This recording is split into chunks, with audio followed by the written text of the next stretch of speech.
Hello, everybody, and welcome to a brand new edition of our Health and News series. So we have a new time this year for the 2023 edition. We are now meeting at 4 p.m. and just going through a little bit of the aims. The overall goal of the series is to create community awareness about health and disease, and an ultimate objective to enhance self-care, reduce suffering, improve quality of life, and increase healthy longevity. This is not a CME CPD activity, so please note no certificates will be given. Your cameras and microphones are turned off. Please use the Q&A feature and the chat feature as well for your comments or your questions, and we'll take them at the end of the session. Weight loss is such an important topic and is a preoccupation with so many of us. Our expert speaker today, Dr. Ravi Mamtani, is here for some plain talk about weight loss. I'm sure he will give us some excellent tips for sustainable and sensible weight loss. It is my privilege and honor to introduce Dr. Ravi Mamtani. Dr. Mamtani is a specialist in integrative medicine, occupational medicine, lifestyle medicine, integrative medicine, and public health. He's a full-time faculty member and Vice Dean of Population Health and Lifestyle Medicine. Dr. Mamtani has several years of clinical experience as an occupational medicine physician in New York, and he's utilized both lifestyle and integrative medicine in the treatment of chronic diseases such as chronic pain, arthritis, mental health conditions, and gastrointestinal problems. He serves on many local and international committees. Dr. Mamtani is also a diplomate of the American Board of Preventive Medicine in the specialties of preventive medicine and occupational medicine. He is also US board certified in lifestyle medicine and integrative medicine. I welcome Dr. Mamtani.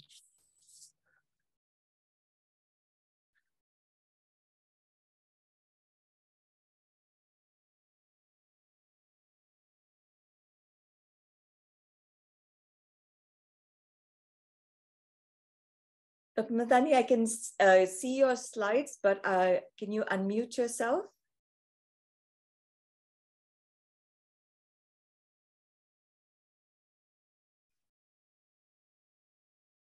I still can't hear you.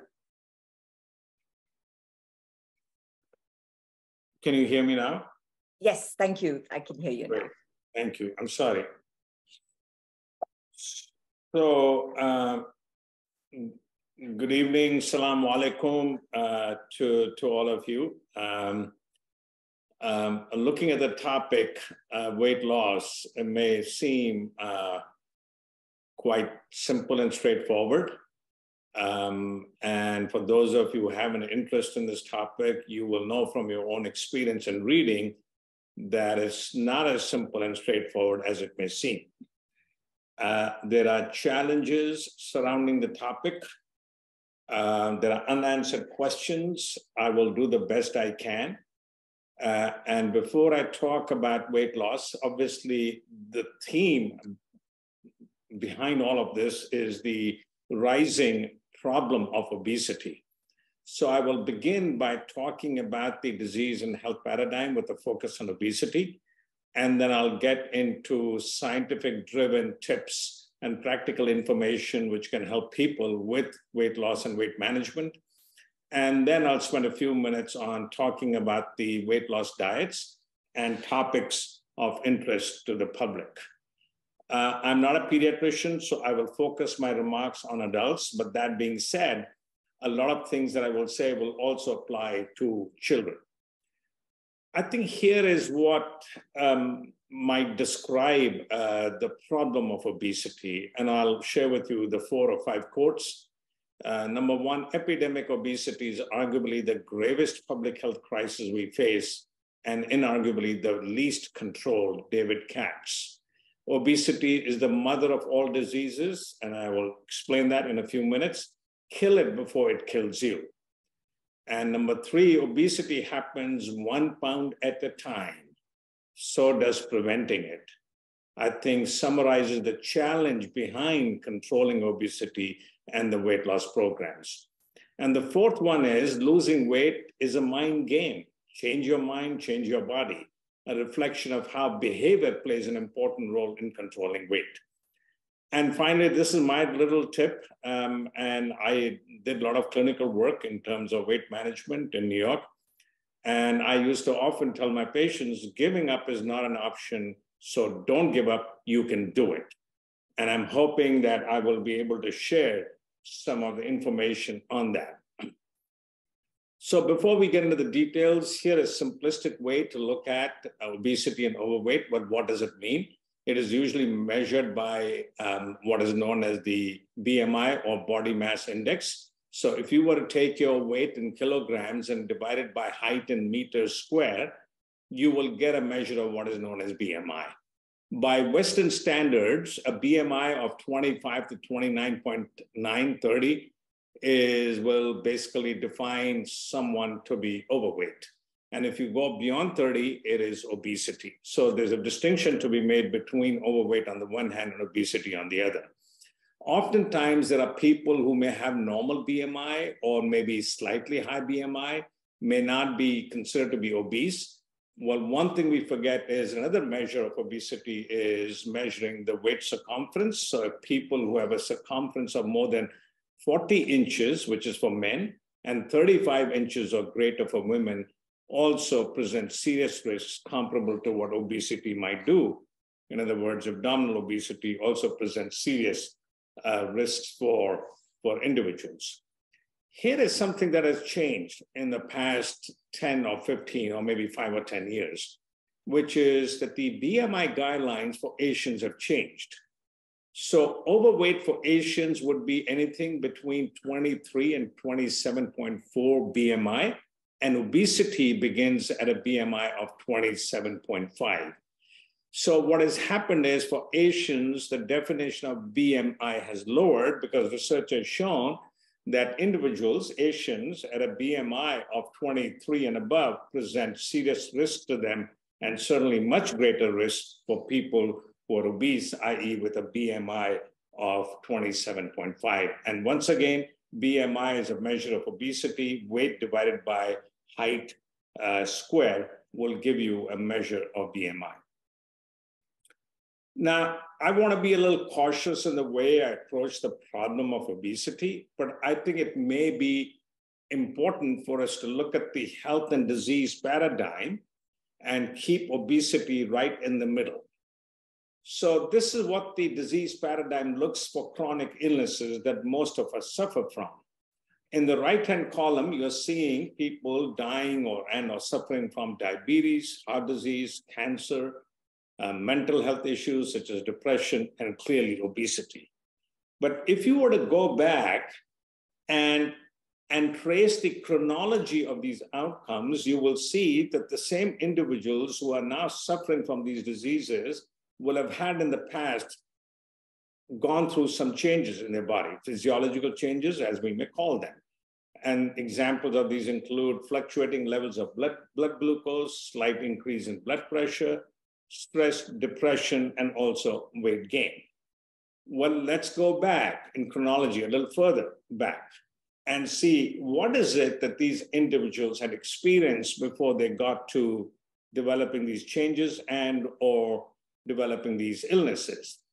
And clearly, without any doubt, research has confirmed time and again that people who adopt unhealthy lifestyles and or behaviors such as unhealthy diet, physical inactivity, stress, poor sleep hygiene, poor relationships, and smoking all of those will result in these changes, which in turn will result in these illnesses. Needless to say that this is all happening in a certain environment. So it's hard to divorce unhealthy lifestyles from these environmental factors. And if I had to simplify this, I would say that if you look at it, weight gain and obesity right fall in the middle, i.e. present serious risks to individuals with obesity. And also, we now know that obesity results in causation of many other illnesses that you see in the right-hand column. So if I had to make this simple, I would say that environmental factors coupled with unhealthy lifestyles and behavior, which is irresponsible, will result in negative outcomes, as you see in the right-hand column. And one important negative outcome of that is the problem of obesity, which is what we're discussing today. This is what's happening to the prevalence of obesity. Just look at it. There is plenty of data all around, all over the world. This is data from World Obesity Atlas, which shows that currently there are about 770 million people are obese. I'm talking of BMI 30 and above. And by 2030, there will be 1 billion. Now, you would think that with the amount of research that's happening, that we cannot be looking at these numbers. But indeed, this is the truth. And we see that obesity will become a major risk factor and a killer for many people around the world. And if this research is true, which I think it is, the projections show that in the US, for example, almost 100% of Americans could be overweight by 2048. Not a good picture to look at, nothing that makes us happy. And despite all the money that's going to research, the questions that we often ask, and I ask this question, where are we going with all this? Now, it has been established that the consequences of obesity and weight gain are absolutely serious. And here's a summary of those consequences of obesity. Obesity increases the risk of many diseases, hypertension, heart disease, diabetes, cancer, and so on and so forth. We know it kills people prematurely, i.e. people die earlier than their life expectancy. They lead an impaired quality of life, and also not to forget the phenomenal cost associated with the problem of obesity and also the stigma from a social standpoint. So the consequences and problems associated with obesity are serious. I did a lot of clinical work in New York, managing patients with weight gain and obesity. And based on my own clinical experience and my own reading, I have come to some conclusions in my own professional life. And I want to share those with you because I think it basically hits the nail on the head as I take you through the discussion.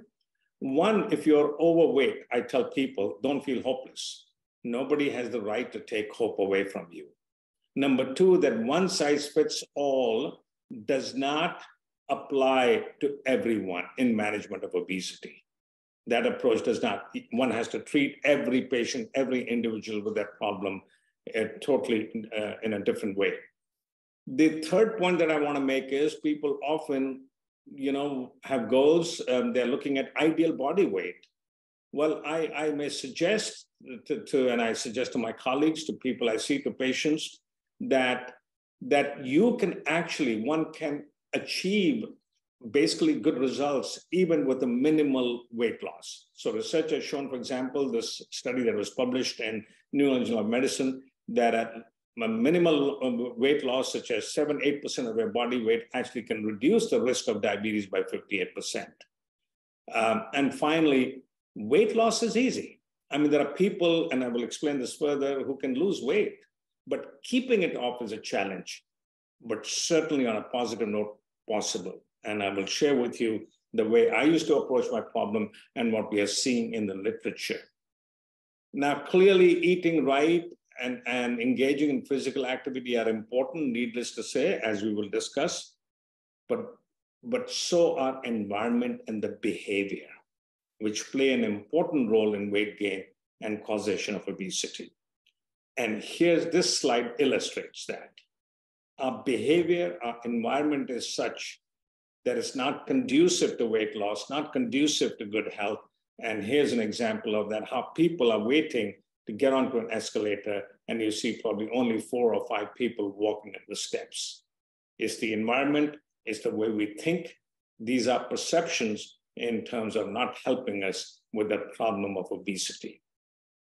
So obviously that begs the question, the factors that cause or affect body weight. What is it that individuals are putting on weight? And here's a summary of those. One is, of course, genes play an important role. The genetic constitution that we have could dictate to some extent, and I'll explain that in a minute.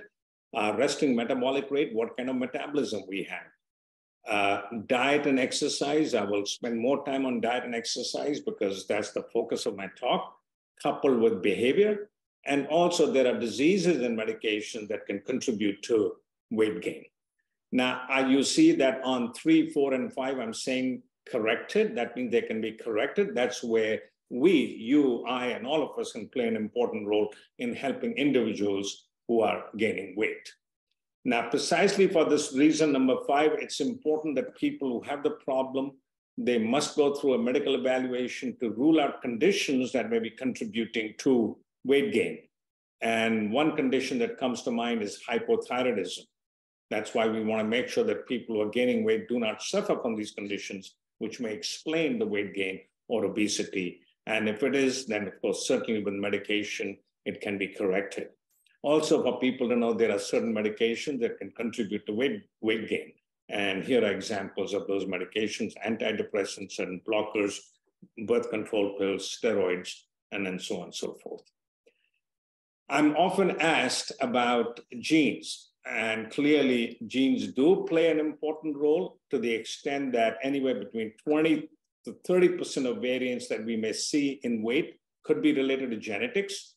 But here's one important key point that we are beginning to understand, that the risk of obesity is expressed only with exposure to lifestyle factors that are controllable, i.e. diet and physical activity. Not all of it, but most of it. And this is where we as individuals, by engaging in some of these factors that can be corrected, such as what we eat, can alter and therefore diminish the risk of obesity in those individuals.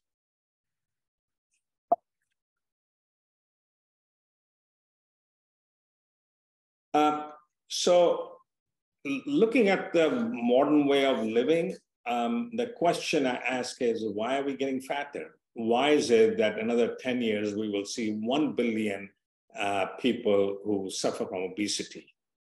And here's a simple way to look at things: abundance of tempting food, eating more, large portions, moving less, people leading sedentary lifestyles. They're not as active as they used to be. There are social and environmental factors, as I explained. And I think in all of this, behavior plays an important role. A behavior that's driving us to fast foods, processed foods. We're spending less time cooking at home, the healthy meals, going to restaurants, and snacking more often than we should be. This is the picture, the environment that we are talking about, which is dictated to a large extent by a behavior. Sedentary lifestyles, large portions, no time to cook, as I said earlier, snacking, engaging in consumption of fast foods, resulting in weight gain, but then, of course, trying to go on diets, using medications, therapeutic approaches to lose weight. I think that we are living in an obesogenic environment and a quick fix weight loss culture. That's what it is. If you look at the whole situation, look at the modern life, look at the lives that you and I lead and others, that this is what we are dealing with. Things have changed dramatically in the 40, 50 years with all the mechanization, our priorities, that the environment is not conducive to good health, which in turn contributes to weight gain. And then we find quick way to lose weight, look for diets, medicines, and as you will have heard, yo-yo dieters, lose, regain, repeat cycle is what goes on. And in some ways, it's a sad situation, and I think we need to control. And of course, recently, this did not help.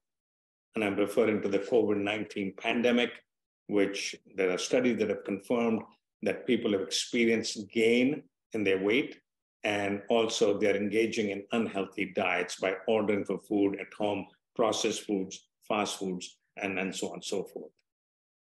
So what can you do? What can I do? What can people who are gaining weight or who have to find ways and means to control their weight, what can they do? And here is the way to look at it. There are 5 or 6 options. Certainly diet, physical activity, and I'll spend some time in terms of giving you tips, as Raji said. I'll talk a little bit. It's not the focus of my talk, maybe the role of pharmacotherapy, i.e. medication that people use, weight loss surgery. I'm not an expert at bariatric surgery. I'll make a point or two. And finally, what I think is important is, coupled with diet and physical activity, a lifestyle approach which is based on behavior, that I think many of us are engaging in a responsible behavior that's contributing to weight gain. So let's begin with maybe 3 or 4 minutes on diet. And I didn't know what a healthy diet meant up until 9-10 years ago. I've been a physician for many years, and somebody would say, "What's a healthy diet, doc?" And I would be groping in the dark. And I think it's important that we talk about what a healthy diet is. The first thing I want to say is there is no one specific healthy diet. One size fits all approach does not work with diet. We all come from different cultures, different backgrounds. But that being said, there is enough in every culture, in every society, whereby we can encourage people to use food ingredients or foods that constitute a healthy diet. And I'll talk about that in a second. There is plenty of confusion. You look at the newspapers, magazines, your TV, there is plenty of confusion. The science of nutrition changes from one month to another. But that being said, that there is science of healthy diet. There are now evidence-based guidelines. Despite there is some confusion, there are guidelines, and I think it's important to be driven by guidelines and to be driven by science so that we can help those who are gaining weight. And if I had to summarize what a healthy diet is, this is what I would say. Something that's balanced, moderate portions, not large portions. It should be essentially plant-based, i.e. coming from plants, whole grains, fat-free or low-fat dairy products. Emphasis is usually on unsaturated fats, not saturated, which would include oils such as olive oil, canola, seeds, avocados, limiting the amount of saturated fat intake, such as in butter and red meat, and so on and so forth, to less than 10% of total caloric.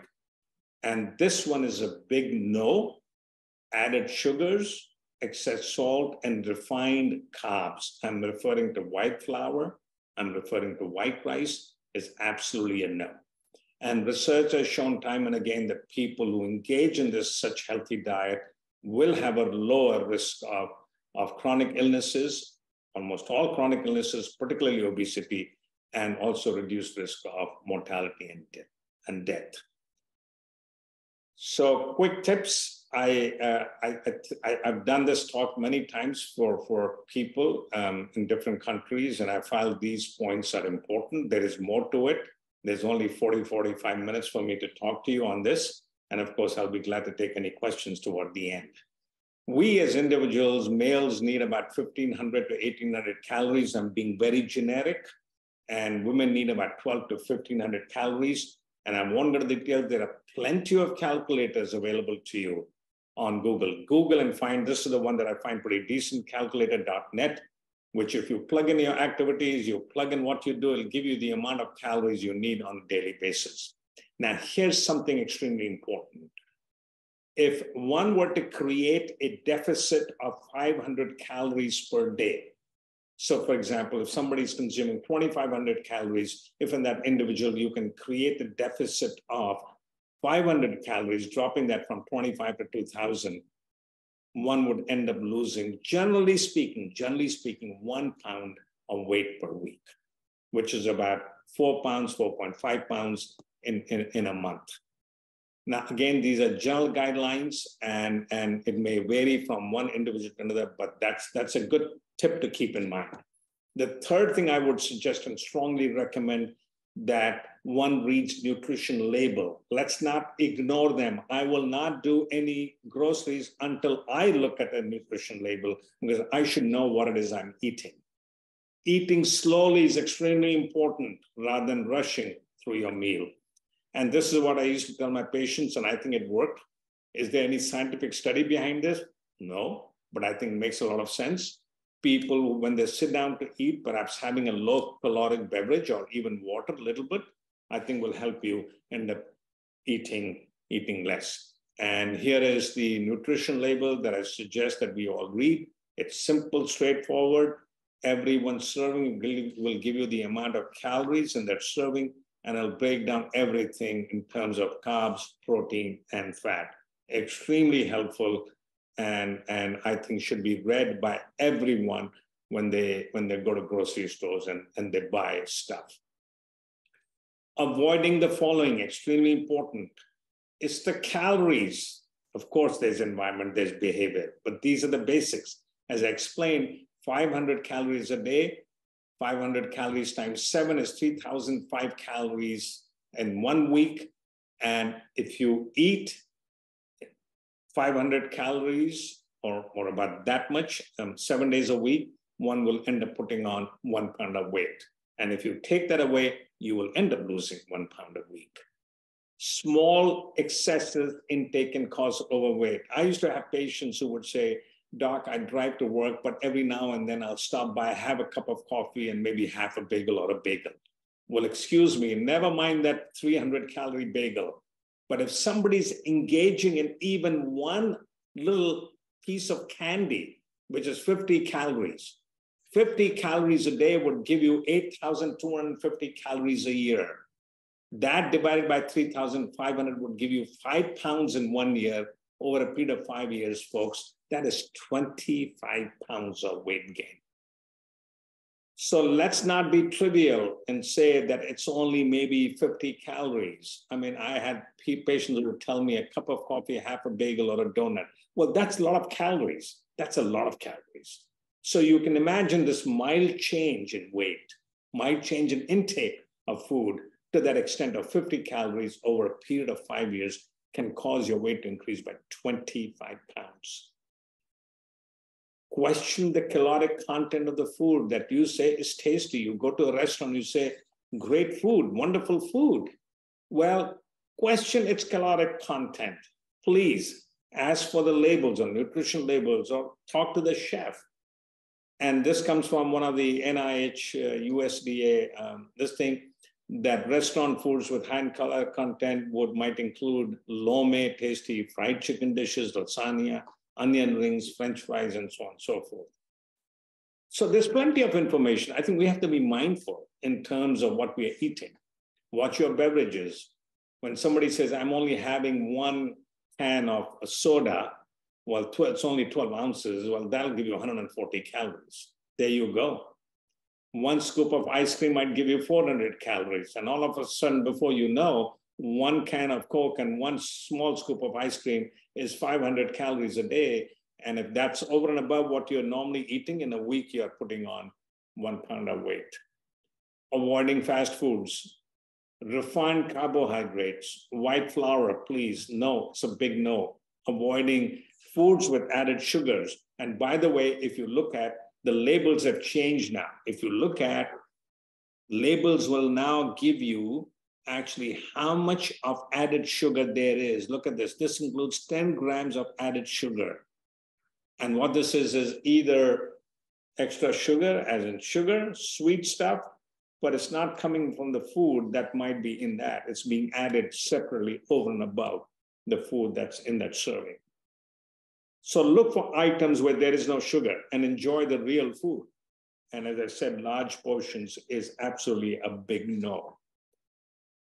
Here is what I used to tell my patients, and I would have this chart in my office and I'd say, simply put, obviously you don't want to get into percentages and so on and so forth. You want to make it easy for people you talk to, that if you were going to a dining table and this is your plate should look like something like this.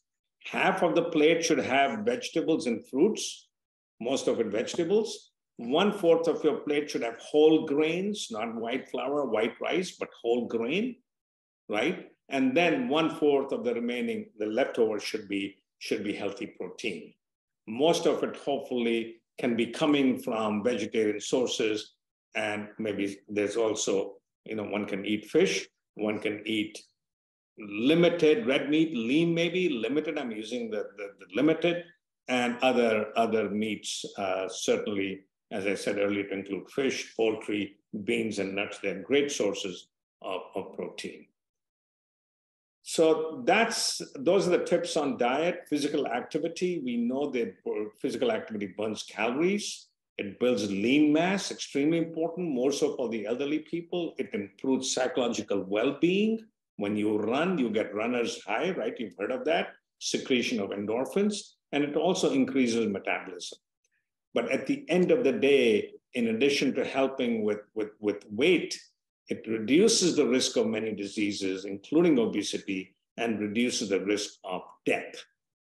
Now, here is something that we have found out recently. This appeared in the British Medical Journal, BMJ, and this is good news, because I remember up until 5 years ago, I would tell everyone you need to exercise at least 150 minutes per week with moderate level activity. Well, that thing has changed, right? That's still optimum. It's good if you can do it, but any physical activity is good because it reduces the risk of disease occurrence and death. So any intensity of physical activity is good.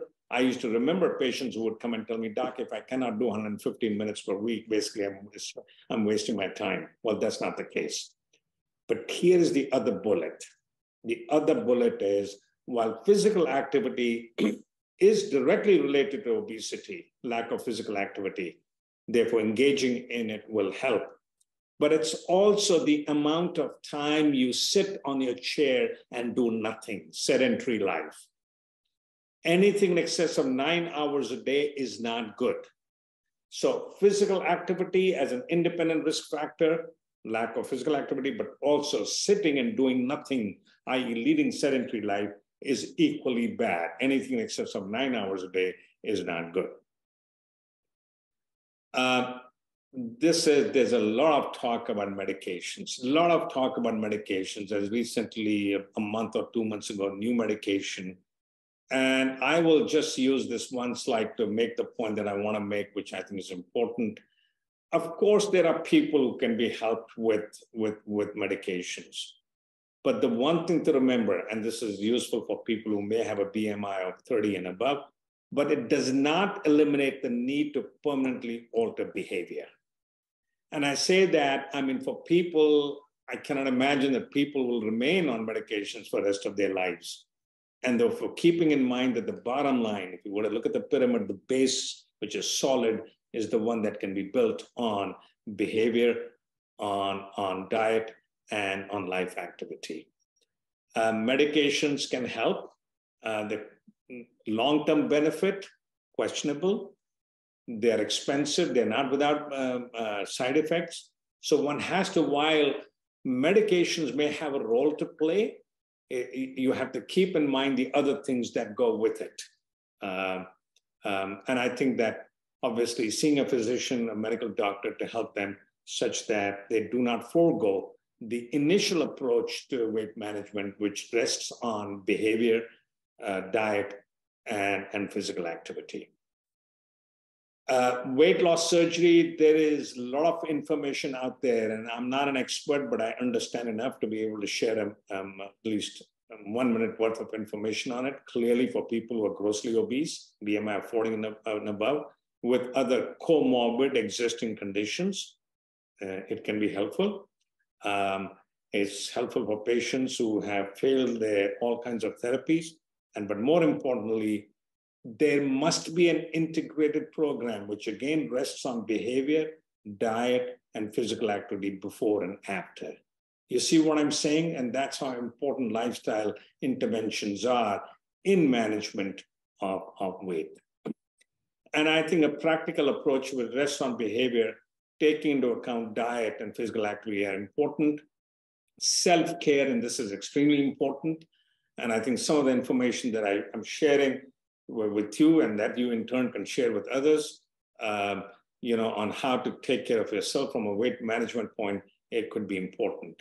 There are professionals who do all kinds of behavior techniques, coaching, motivational interviewing, cognitive restructuring, which has been used quite a bit in the Western world, and basically corrects distorted ways of thinking about weight and the role that interventions can play. Now, if I had to, as I was preparing this talk, I thought, what is it I can share with the esteemed audience? And I think here may be a self-care checklist, if you will. One should begin by saying, where do they stand? Overweight, BMI, calculate your BMI, what is it? Are there any medical reasons? If there are, go see a physician. I talked about certain conditions and medications. Have you assessed your own diet and physical activity? Do you see what you're eating, for example? Interventions, have you tried any interventions? Have there been success with that or failures? It's good to reflect upon those. Do you monitor your weight and food intake? Extremely important, because it gives you time to reflect on what is it that may be contributing to weight gain. Do you keep a food diary? I used to encourage all my patients to keep a food diary. Make a note of what you eat, perhaps for 3 weeks, 4 weeks, and go back and reflect on it. Could you benefit from seeing a professional who's an expert? I mean, I think being open to, and I think seeing a practitioner who can think from a broader perspective, where he or she can share all the thoughts concerning the various options that I shared with you. A lot of people will actually go Google. Googling worries me because you don't know what it is that's authentic on these websites or not. And here are 6 or 7 points that I would share with you when you decide or discern difference between recommendations that are helpful from the ones that are useless. One is the following things should raise eyebrows. There's a typo, I'm sorry. Dire warnings of danger from a single product. If somebody's writing, this is bad all around, or it's toxic, fat makes you fat. Fat is a requirement. You need some fat. I think such websites, such links with this information, absolutely you should not be paying attention to. Where people say they've done research and are focusing their research from a single study, that's not the way we develop evidence-based standards in medical practice or in public health. The recommendations that are based on studies which are not peer-reviewed. Somebody cannot say, if they're selling a product, we've done research in our labs, and they're making these whatever they're making, diets which are not peer-reviewed, do not appear in peer-reviewed journals. You have to stop paying attention to those. Recommendations that promise a quick fix. We know this, that losing weight is not easy, doesn't happen overnight or even in a month. As I said, it's easy to lose weight, but keeping it off is a challenge. So anything that offers a quick fix, that should be, you have to think about that. Claims that you feel sound too good to be true.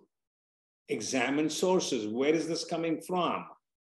Those web links or sites with .edu, .gov, NIH, medical school links are credible sources, not some company sources with a corporate label or what have you that's trying to sell a product. So I think these are something that you want to keep in mind as you go through, as you Google information on weight gain. I'll spend the next 5 or 7 minutes on topics of interest that keep coming up. I'm asked a lot of questions on these. Low-carb diets, low-fat diets, and other kinds of diets. People ask me questions on supplements. More recently, there's a lot of discussion on intermittent fasting and weight loss in elderly. So I want to spend maybe 4 or 5 minutes on this, and then I'll open the floor for questions. So I want you to stay with me for a minute on this. I remember in New York, when I began seeing patients with weight gain and obesity, this was in mid-80s, late 80s, and up until 91, 92, 93, a lot of companies that would come and talk to me about using their product and giving it to my patients. And the more I read about it, the more it became very clear that the bottom line in losing weight has to do with going on a diet that creates a relative low caloric intake, low carbs in this case, so that you can then, if you're used to a certain amount of carbs, and if you decrease the carb intake, the body has to find that carb somewhere in your body. And where does the body go? It goes to what is called as glycogen. It's a storage form of carb. It's mainly in the liver or it can be the muscle. But here is the science behind what's happening, which is when the body is looking for glucose for the deficit that you have created, it goes to glycogen, it taps into glycogen, and you then convert glycogen into energy. And what science has told us that every 1 gram of glycogen is associated with 3 to 4 grams of water. So if you lose 1 gram of glycogen, technically speaking, you're losing about 5 to 6 grams of weight. Are you with me on that? It's extremely important to know that. So people who go on, no matter what kind of diet they go on, they will lose 8 to 10 pounds fairly quickly, 7 to 8 pounds within 3 to 4 weeks. And all of a sudden they would attribute to the diet. That is not the case. It's creating a caloric deficit. And of course, as you can see, losing weight beyond, you need to tap into fat, which is 1 gram of fat, 9 calories is what it is, equates to. So with a lot of these programs that were commercialized in 80s and 90s, even now, were based on this science of creating a low caloric deficit diet, and in turn, for individuals to lose glycogen and losing weight in the first 3-4 weeks very quickly. Then it becomes a challenge, it becomes a plateau. That's where behavior comes in, and engaging in long-term strategies becomes important. This is directly from JAMA, Journal of American Medical Association.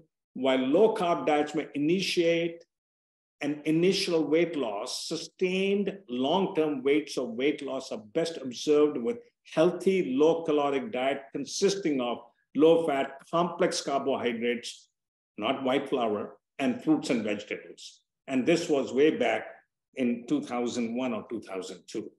And really, the research hasn't changed much. I'm asked a lot of questions on weight loss commercial diets, supplements diet. Ravi, does this help? Well, you know what? Going on a diet, if that can prompt or initiate weight loss, okay, fine. But one cannot be on this diet for rest of their lives. And this is from New England Journal of Medicine in 2013, a great write-up on weight loss and the myths associated with it. By all means, use this. Let's use this. There is science behind short-term weight loss with these diets. Use it.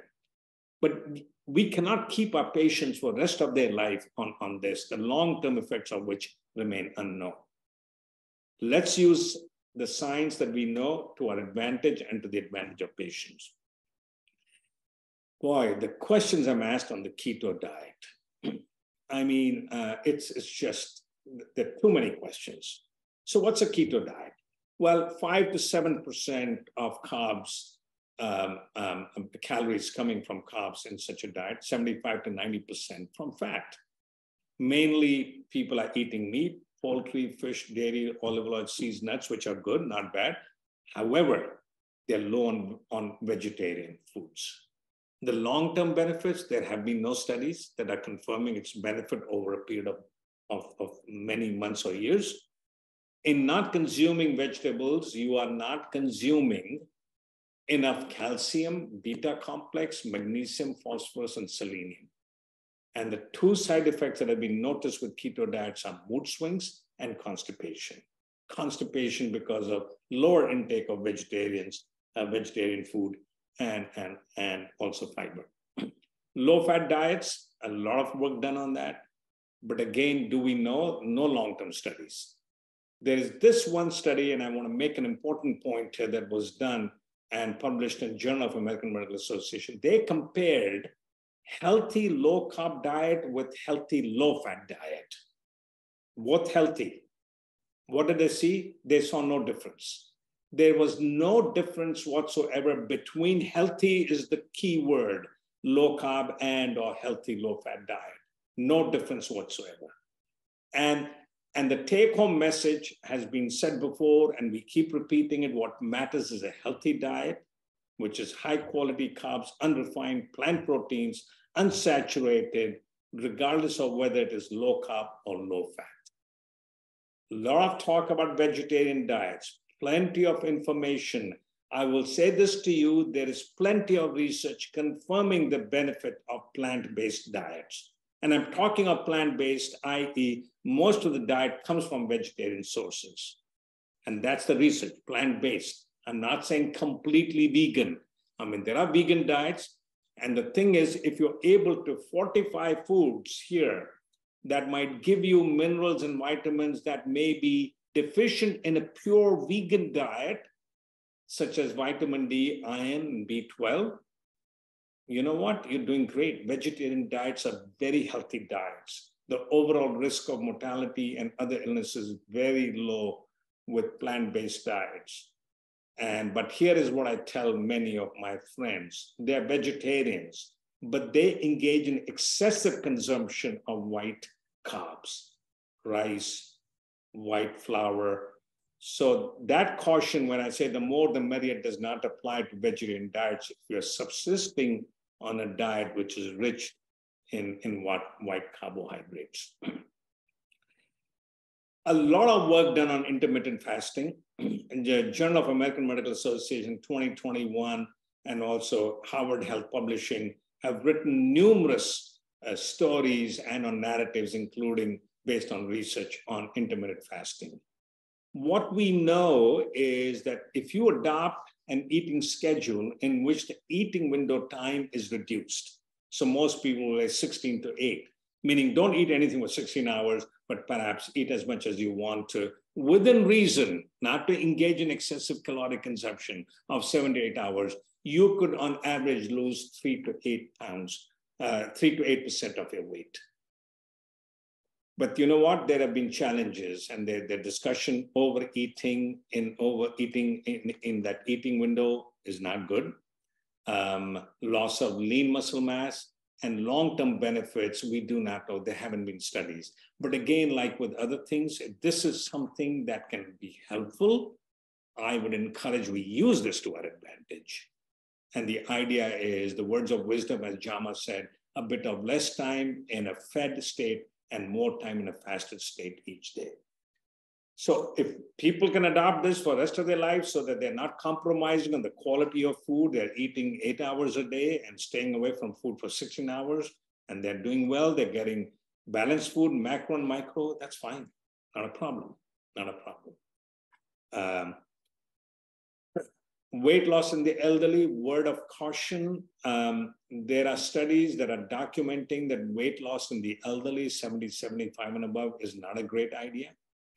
Because, and here's a quote from the Tufts Nutrition Health Letter, maintaining muscle mass to ward off frailty, a condition called sarcopenia, which is commonly in the elderly people, is more important than counting pounds. Older people should forget about weight numbers and instead concentrate on gaining muscle mass. And that's why we say running and walking is good, but so are exercising, lifting weights, and doing all kinds of other exercises.